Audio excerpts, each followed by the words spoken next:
అసలు ఉందనుకోండి అందరూ పిచ్చి వాళ్ళు అయిపోతారు. అది గుర్తుండే అవకాశం ఉండదు. అందుకే అంతంత పెద్ద పెద్ద ఆకారాలతో డాక్టర్లు అంతంత పెద్ద పెద్ద లైట్లు కటిక చీకట్లో నుంచి వచ్చి చిన్ని గుడ్డు అలా కండిలా విప్పేటప్పటికి కళ్ళు పోయినంత పని అవుతుంది. ఊపిరి అందదు. బ్లాక్ స్టూల్ అంటారు. నేను చెప్పింది అబద్ధం అనుకుంటున్నారేమో.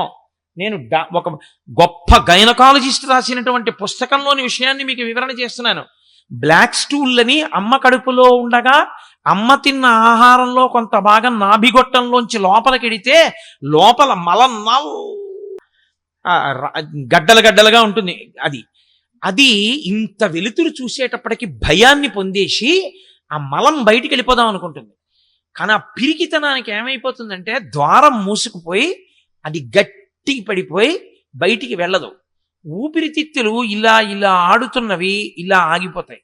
గుండె కొట్టుకుంటున్నది ఇలా ఆగిపోతుంది.